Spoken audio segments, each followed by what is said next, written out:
Ladies and gentlemen, the international break is over, which means the MLS Cup playoffs are allowed to resume. And with that, at 6:30 p.m. Pacific time, coming up this Saturday, it is the Whitecaps and LAFC in the Western Conference semifinals. So we will preview this matchup with a OneSoccer classic. It's a game called Either Or. It's a bit redundant, the title, because it's just or, but we're going to call it Either Or, and that's going to keep everyone on the same page. So let's start, Jordan Wilson, with this question. You can either have Thomas Muller or Son Heung-min. Who are you choosing? It hurts me, but it is Son. It's Son Heung-min. It is. Look, the individual impact that he could offer in a big game trumps Muller. Muller obviously has that big game IQ. Like, no one finds space better than him. I thought if you're thinking about the biggest addition to Vancouver Whitecaps ever, it's Thomas Muller coming in this season and what he's brought and how he's boosted aside. But for me, finals, semifinals, playoffs, it's all about who can edge in the final third, who has that trick up their sleeve, and who has that magical moment. And if you look on paper, it is Son Heung-min. So it pains me to say this because I've been rooting for Vancouver Whitecaps back since February, and this would be so great for the franchise. And I can already see AGR's face and how much this will hurt. But look, I'm paid to tell the truth. And this is the truth, that Son has it, and he's been a baller for LAFC since he's come in. See, I will admit, I'm a big Son Heung-min fan. He's one of my, it was almost when he was at Tottenham, it was like a dirty secret. I didn't want to be watching Tottenham games, but I just like the way he plays. He's a good player, fun to watch, good character. But come on, I'm going to have to go Thomas Muller. You just see the impact he's had since he's come here. He's been a leader. The way he plays, too, the intelligence, the way he makes everyone around him better. That's what you want from your stars. Right now in LA, it's been the Son and Bouanga show, which has been great. It's gotten them to where they've gotten. But with the Whitecaps, what I love is it's not been the Muller show. It seems like it from afar, but it's still been the Ali Ahmed, Brian White when he's healthy, Emmanuel Sabi, the Sebastian Berhalter. And what I love is no matter who plays, they get elevated by Thomas Muller. We got to see the Ray and Alumi show, which I don't think we expected to see this year. Daniel Rios started to play better as well when Thomas Muller's there. I love that he makes everyone around him better, and I think in a playoff game that could be the difference perhaps between the Whitecaps going home early or getting the job done in front of a sold out crowd at BC Place. Alex is allowed to stay in Vancouver for another week. Well played, my friend. Which player will have a bigger impact on the outcome of this game, gentlemen? It's either Sebastian Berhalter or LAFC's Denny Bouanga, as Alex so eloquently transitioned us to. I'm going to have to go Bouanga. I think he's just... he's golden boot winner. He's such a dangerous threat. You let him get a half chance, he'll decide the game. I think Sebastian Berhalter, he's been the Whitecaps MVP this year. There's no doubt. But Denny Bouanga is a certain caliber of player. You put him in the top 5, top 10 in MLS. And the fact that LAFC has him and Son is, what makes the Son and Bouanga monster work. The fact that you can't let your eyes off either of them. So Bouanga is going to cause the Whitecaps problems in transition, and I am worried given his history. So I'm going to go Denny Bouanga, and I think LAFC would hope that they get the best version of him after another tough international break. I hate this question because it's not a fair question, to be honest, and I'm not trying to basically get on you, Adam Jenkins, because in my eyes you're flawless, and I mean that truthfully. But it's just about a match winner and a role player, right? Like Bouanga goes and wins you games, and this is just the world of a striker or a winger or attacking players. You have to be on for 90 minutes. You really need 2 minutes out of a game where you're just unplayable. And if that could produce an assist or a goal, then you're the match winner and you're the hero. A role player in Berhalter who has added some attacking prowess and who has been the difference maker for the side.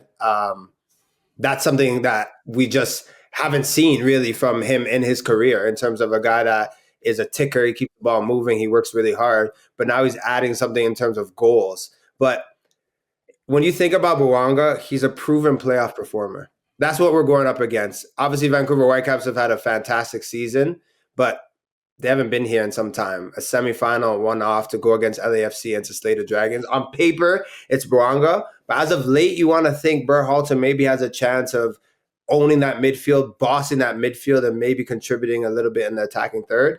But AJR is right. Bouanga takes this one for me. I understand you both are picking Bouanga, but Alex, might we just push back on Jordan calling Sebastian Berhalter a role player on this team? I think he's maybe earned a little bit more praise than that.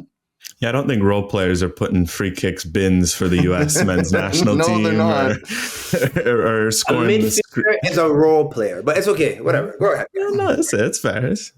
Those semantics we could argue, and we probably should argue, but instead I'll move this show along to the next question. And I'm disappointed I didn't bring my vote yes for Jesper pin, but it's this. Which coach has the edge? Is it either the Whitecaps' Jesper Sorensen or LAFC's Steve Cherundolo?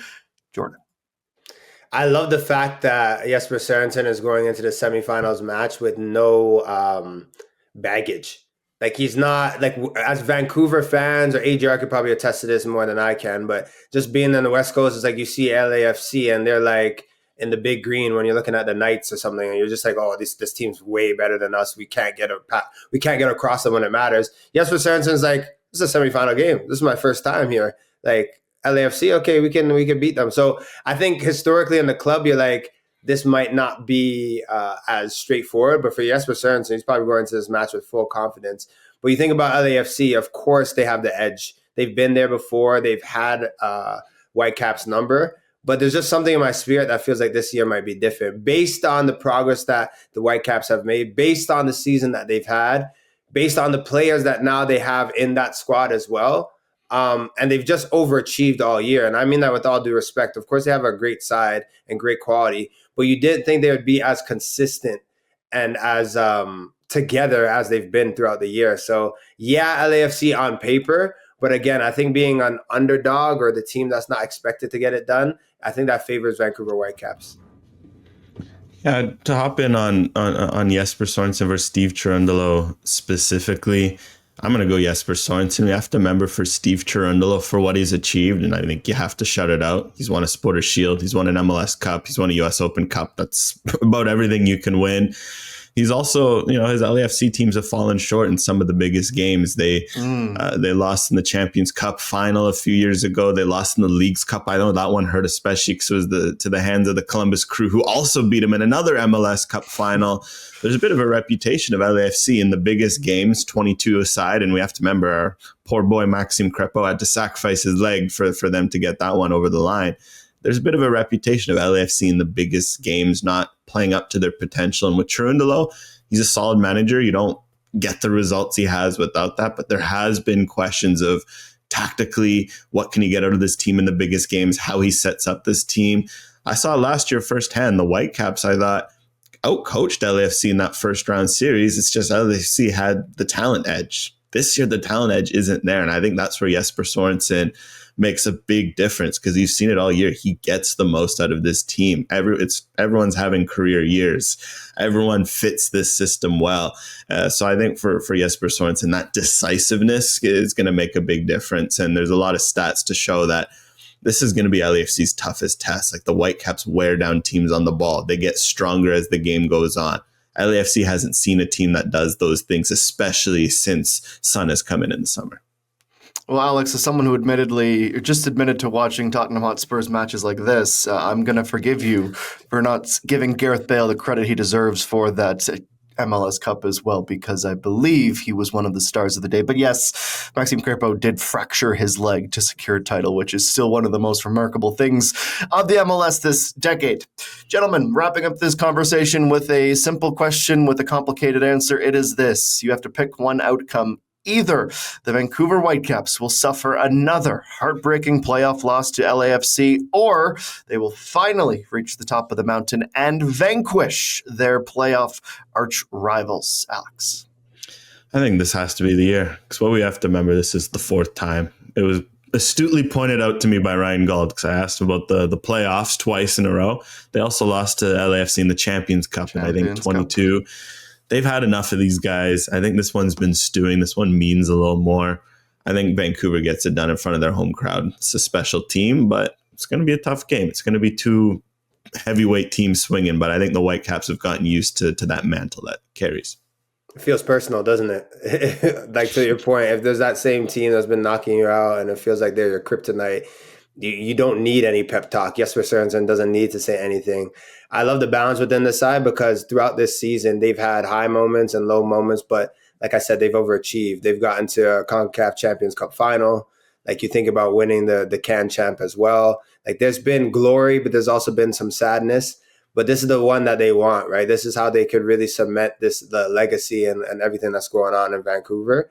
So it's a big game for them. I feel like, off of vibes, that this is what they deserve. But I put that with an asterisk and an air quote, because what does that mean in football about what you deserve? It's about what you go out and win, right? And what you go and take. But to AJR's point, playing at home, playing against a team that has rained on your parade many a time in recent history, this feels like a turning point.